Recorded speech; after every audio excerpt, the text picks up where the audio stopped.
Hi guys, आज जो book पढ़ने जा रही हूँ उस बुक का नाम है अच्छा बोलने की कला और कामयाबी। चैप्टर 6, विराम एवं ऊर्जा।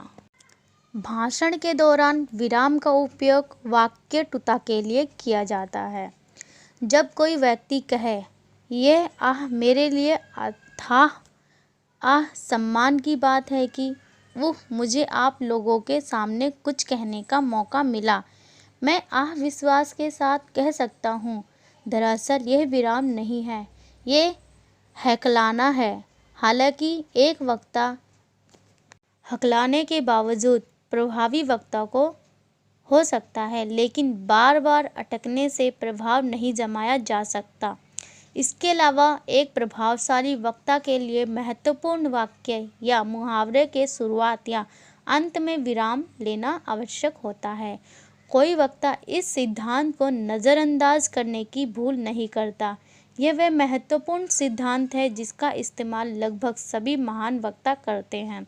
इस सिद्धांत को आत्मसात करने तक अभ्यास करना चाहिए।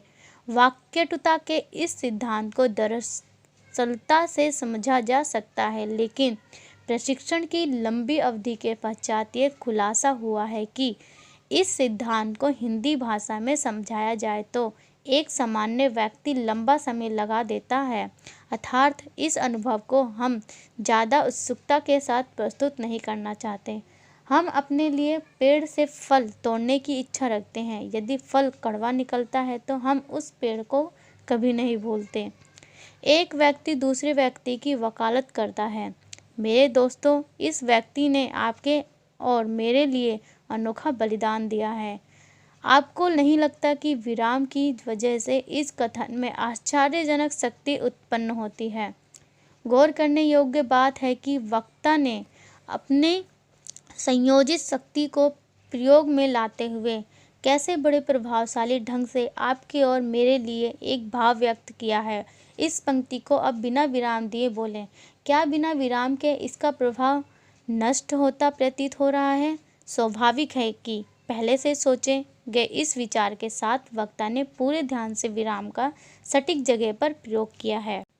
वक्ता ने अपने विचार को एक पल के लिए भी नहीं भटकने दिया। खास है, वक्ता की प्रस्तुति में बलिदान जैसे भारी शब्द के बावजूद भटकाव का असर नहीं महसूस हुआ। इस प्रकार यह एकाग्रता के महत्व को बोध होता है। एकाग्रता के बिना विराम के सही उद्देश्य को प्रदर्शित नहीं किया जा सकता। प्रभावी विराम की कला के द्वारा एक या सभी 4 परिणामों को हासिल किया जा सकता है। पहला, निर्णायक भाव उजागर करने से पहले विराम वक्ता को अपनी संपूर्ण शक्तियों को एकाग्र करने का मौका प्रदान करता है। युद्ध में बिना तैयारी और सैनिकों की संख्या का आकलन किए बिना उतरना हानिकारक साबित होता है। आप सूर्य की रोशनी में माचिस की तिल्ली को कांच की टुकड़े के नीचे रखकर जला सकते हैं, लेकिन कांच के टुकड़े को बार बार हटाने से तिल्ली नहीं जलेगी। ऊर्जा जुटाने के लिए रुकना पड़ता है। इसी तरह गलत समय पर लिया गया विराम दर्शकों के मन में उत्सुकता और प्रसन्नता का भाव पैदा करने में कामयाब नहीं होता। तेल के कुएं का ढक्कन अक्सर खुला रहता है, लेकिन ज़्यादा प्रभाव के लिए तेल के कुएं का ढक्कन कुछ समय के लिए बंद करना पड़ता है। दरअसल इस प्रकार प्रवाह को शक्ति संयोजित करने का समय मिल सकता है। अर्थात व्यवहारिक ज्ञान को उपयोग में लाना चाहिए। किसी विचार को प्रभावशाली ढंग से प्रस्तुत करने के लिए हल्का सा विराम लें, दिमाग की शक्तियों को संयोजित करें, फिर नए जोश के साथ अपने विचार को प्रस्तुत करें। कार्यालय ने सही कहा है, मैं मन से विनती करता हूँ, जब तक विचार पूर्णतः विकसित ना हो तब तक ना बोलें। शांत रहने से शक्ति का सृजन होता है। बोलना चांदी के समान है, लेकिन चुप रहना सोने की भांति है। बोलना मानवीय है, चुप्पी ईश्वरीय है। चुप्पी को भाषण का सृजनकर्ता माना गया है, जाहिर तौर पर माना भी जाना चाहिए। बहुत से भाषणों का सिर पैर समझ में नहीं आता। इन भाषणों में विराम और बल की कमी के कारण भटकाव नजर आता है।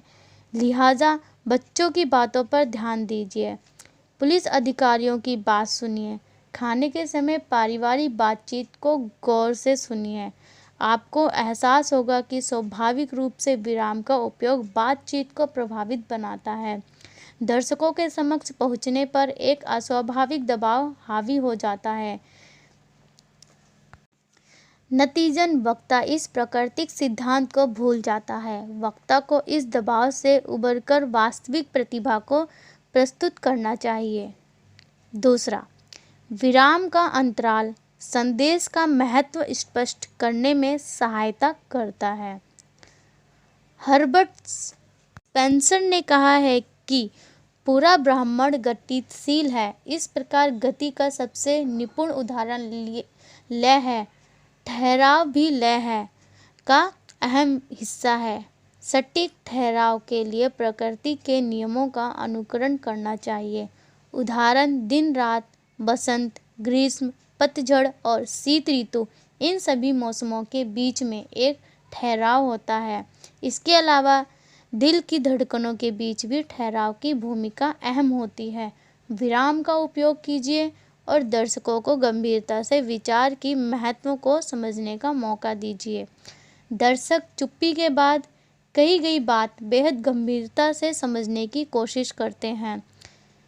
ग्रामीण इलाकों में रहने वाले बच्चे छुट्टियां बिताने के लिए जब किसी शहर में रहने वाले रिश्तेदार के यहाँ जाते हैं तो मोटर गाड़ियों की आवाज़ें उन्हें चौंकाने का काम करती है, जबकि शहरी लोगों पर उन आवाज़ों का कोई प्रभाव नहीं पड़ता है। शहरी लोग चारों ओर मोटर गाड़ियों के लगातार शोर शराबे के आदी हो जाते हैं। जो लोग कभी कभी शहर जाते हैं उन्हें ये आवाज़ें ज़्यादा आकर्षित करती हैं। दरअसल लंबे अंतराल के बाद शोर शराबे का माहौल ज़्यादा ध्यान भटकाता है। लंबे समय तक रेलगाड़ी में सफ़र करने के बाद रेलगाड़ी की गड़गड़ाहट पर ध्यान नहीं जाता।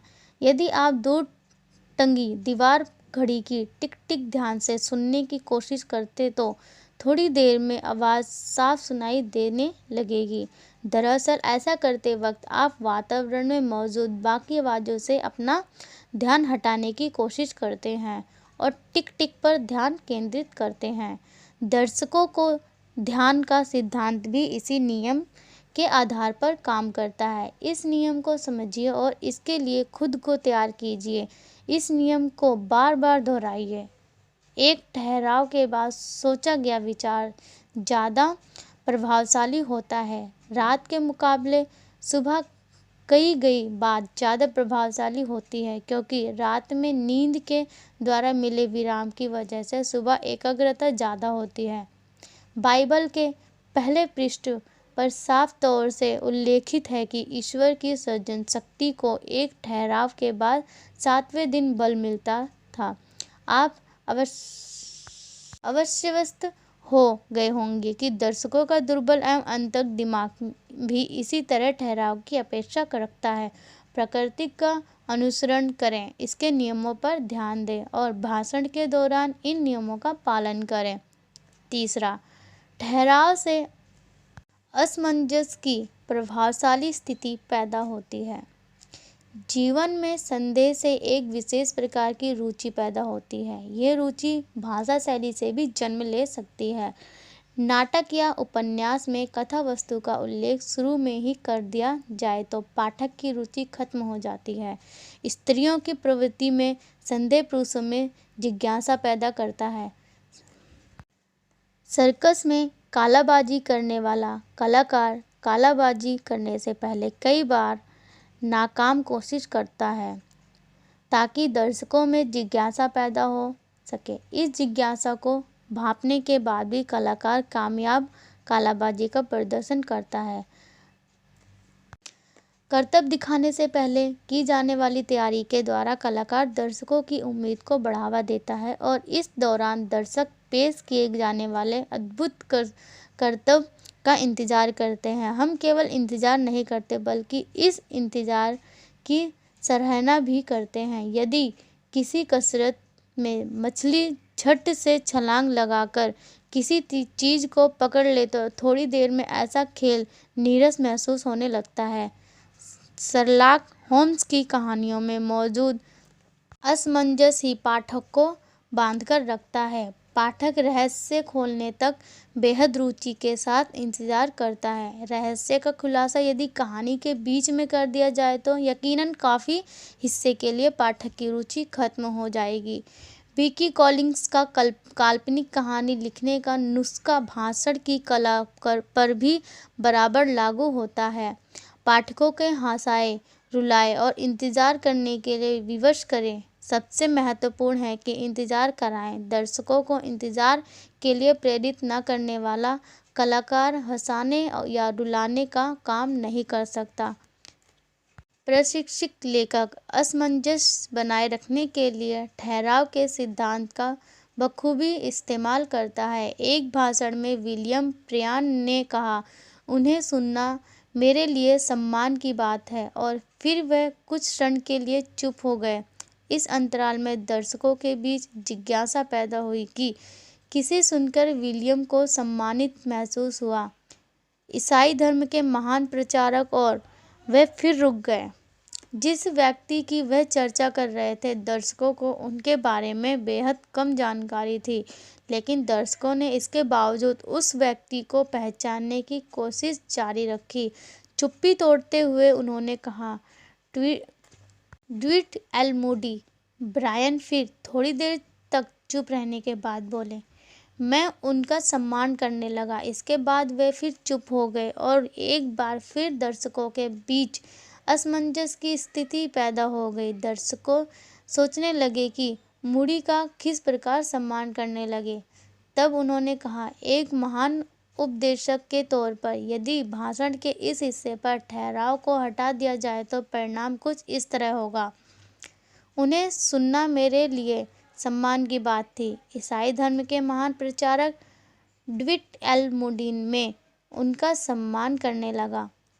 एक महान उपदेशक के तौर पर एक अकुशल वक्ता इस प्रस्तुति को ठहराव और संदेश की कमी के जरिए नीरस बना सकता है। इन छोटी छोटी बारीकियों को सूक्ष्म अंतर एक कामयाब और नाकाम वक्ता के बीच की दूरी होता है। चौथा, सटीक ठहराव में महान विचारों प्रभावशाली हो जाता है। कोई भी किसान आपको समझा सकता है कि मूसलाधार बारिश का पानी तेज गति से बहकर दूर चला जाता है और सफल के लिए उम्मीद से कम लाभदायक होता है। इसी प्रकार यदि भाषण की गति तेज है तो दर्शक वक्ता के और विचार को नहीं समझ पाते। किसान की पत्नी भी कपड़े धोने के लिए इसी नियम का पालन करती है। गंदगी दूर करने के लिए कपड़ों को घंटों पानी में भिगोया जाता है। जब जीवन के हर मोड़ पर हम इस नियम का पालन करते हैं तो भाषा शैली में इस नियम को क्यों न नकार जाए। दर्शकों के समक्ष किसी महान विचार को प्रस्तुत करने से पहले कुछ क्षण रुकें ताकि दर्शकों को विचार की गहराई तक जाने का मौका मिल सके। अपने भाषण को एक दिन में न्यूयॉर्क घुमाने का दावा करने वाले गाइड की तरह जल्दबाज न बनने दें। इस गाइड मेट्रोपॉलिटन कला संग्रहालय में रखी श्रेष्ठ कृतियों की झलक केवल 15 मिनट लेने देते हैं। प्राकृतिक इतिहास संग्रहालय का दर्शन 10 मिनट में करा देते हैं। जल जीवालय की बस एक झलक की मिल पाती है।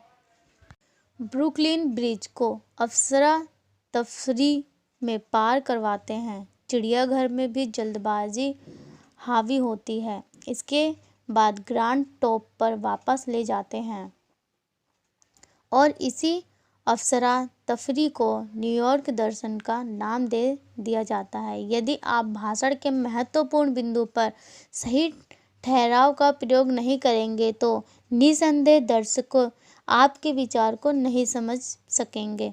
ध्यान रखें कि आपके पास भी उतना ही समय है जितना आपके आसपास बसने वाले अरबपतियों के पास दर्शक वक्ता का इंतजार करते हैं।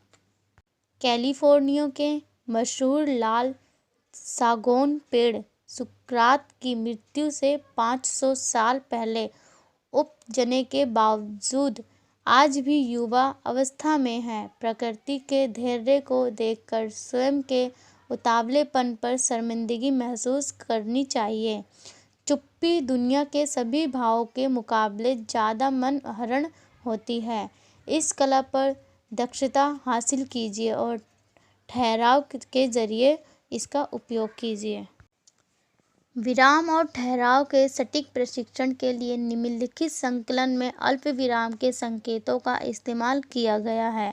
स्वाभाविक रूप से आप इन संकेतों का विभिन्न तरीकों से इस्तेमाल का भाषण के महत्व और अर्थ को बदल सकते हैं। ये मुख्यतः निजी प्राथमिकता का विषय है। एक दर्जन से ज़्यादा कलाकारों ने अपने अंदाज में हेमलेट के किरदारों को निभाया है। किस कलाकार के किरदार पूरी निपुणता से निभाया, इसका आकलन नहीं किया जा सकता। निजी अंदाज को उजागर करने से ही मनचाही कामयाबी मिलती है। एक क्षण का विराम व्यक्तित्व को शेष भीड़ में पृथक कर देती है। यह आश्चर्य की बात है, प्रेक्षकों का काफिला पहुंच चुका है और अब तक कुछ भी व्यवस्थित नहीं है। अरे जल्दी करो। जिन संसारिक उम्मीदों की चाह में व्यक्ति का दिल धड़कता है, वह राह हो जाती है। यह उस गुमनाम बर्फ की तरह होती है जो रेगिस्तान के धूल भरे चेहरे को कुछ समय के लिए ढक देती है। समय की चिड़िया के पास उड़ने के कई साधन होते हैं, जबकि एक वास्तविक चिड़िया अपने पंखों के सहरे को फड़फड़ाती है। आपने गौर किया होगा कि विराम चिन्ह का ठहराव के सिद्धांत से खास वास्ता नहीं होता।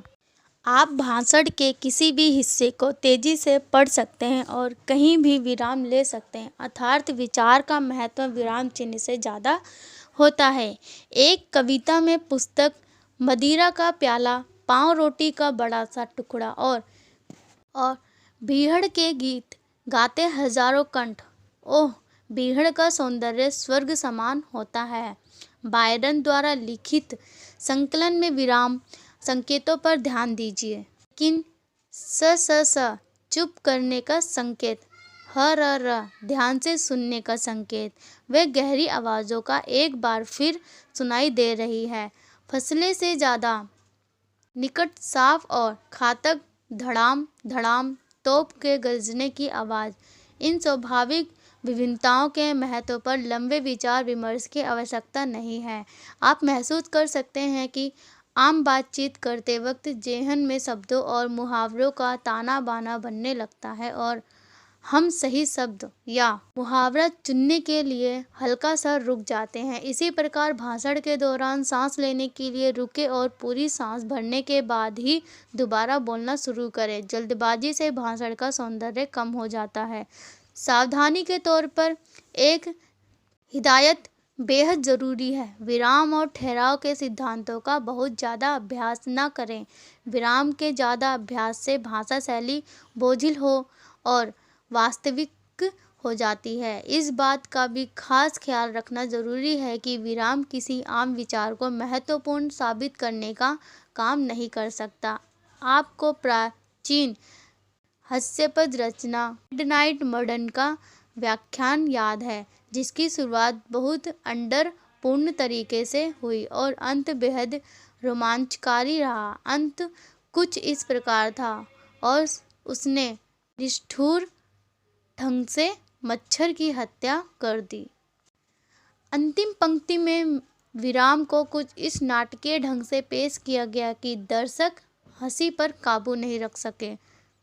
हास्यपद भाषण में भाषा की यह शैली कारगर सिद्ध होती है, लेकिन गहन और गंभीर भाषण प्रस्तुत करते वक्त हास्यपद ढंग का उपयोग भाषण का प्रभाव ऋण कर देता है। अर्थात भाषण के दौरान विराम की गंभीरता और लहजे की रहस्यता को समझना बहुत आवश्यक है।